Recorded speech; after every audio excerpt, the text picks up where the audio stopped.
Berlin is Germany's hip and modern capital, but it's also a city with a rich and tragic past as one of the epicenters of both World War II and the Cold War. As the years pass, the buildings that house that history are crumbling.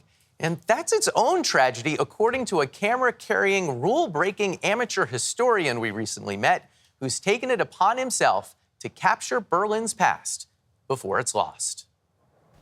This is the theater. Kieran Fahy has a habit of inviting himself to places he's not wanted and finding a way in. Is it locked? No, just a little stuck.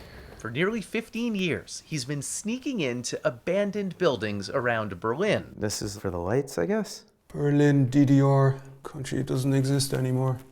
These are like living museums. A trip with Fahy can feel like stepping out of a time machine. Oh, we got a newspaper here. Yeah? In Russian.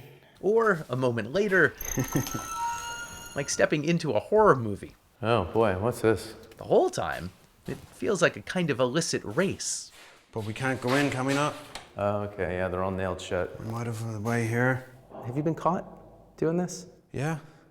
How's that go? There was one time where the guy, I thought he was actually going to assault me.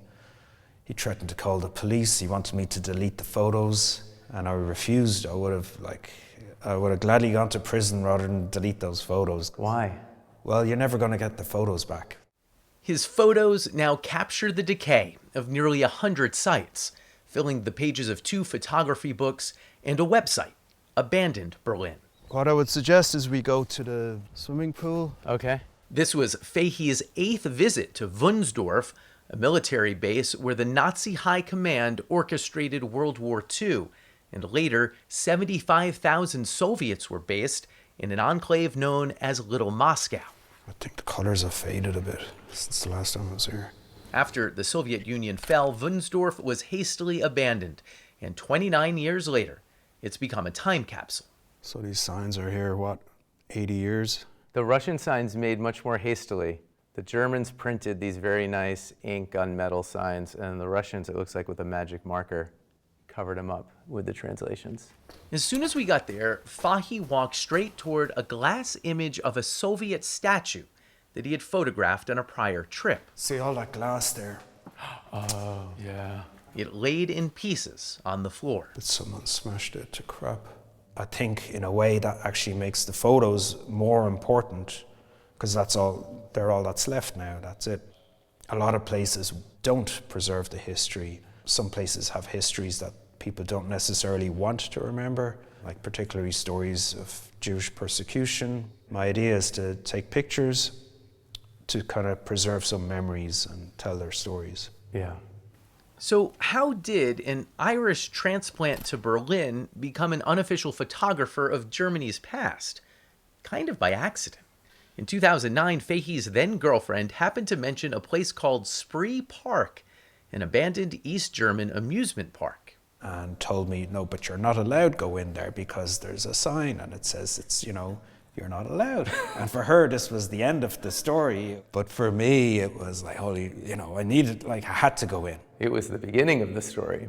Yeah, it was amazing. It was absolutely amazing. So you had like dinosaurs like all over the place, all the old roller coasters, the rides. And I actually thought it was such a shame that there was this magical place that nobody went to. So the way in changes all the time. Berlin gave him plenty more to explore. Yeah, we just need to be careful, that's all.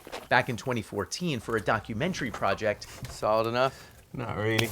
I joined him at an old hospital complex called Belitz. Whoa! Through some dodgy tunnels and up a collapsing staircase, we finally got a glimpse of where a young Adolf Hitler had been treated during World War I. Wow. I think Germans secretly would just rather, nature takes over and, it's gone. In the last 9 years, Fahy's brand of urban exploring has become more popular. Wunsdorf offers tours of the site and gave us permission to film this story here. Here's Vladimir. The buildings Fahy explores are generally protected by law from demolition, but with no obvious future use, many are just slowly crumbling. It's kind of a race against time for me because I know that the places are deteriorating. It's a point of pride that Fahey leaves every site as he found it. He disapproved of even touching the tile of a mosaic. Pretty sure we shouldn't not touch the artworks. But reaching into the past is only getting harder, It's the first time I've seen it. even for him. There's motion cameras now, which is stuff I didn't have to contend with before. Yeah. I was caught actually in one place, and it was like the motion sensors. They asked me how I got in. I said, look, I came in over the fence. You'd be an effective security consultant. Yeah, but I'll never work for the other side. Never. Doesn't matter how much you pay me. No, I mean, this is like too much fun. There's always too much to see.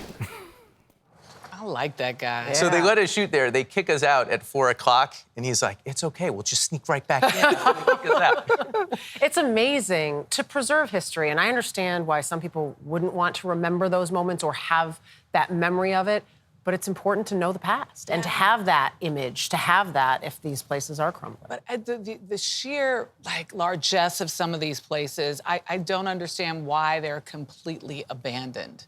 Well, law doesn't allow them to be demolished, and practicality doesn't allow them to have a future use, and so there they crumble. Yeah.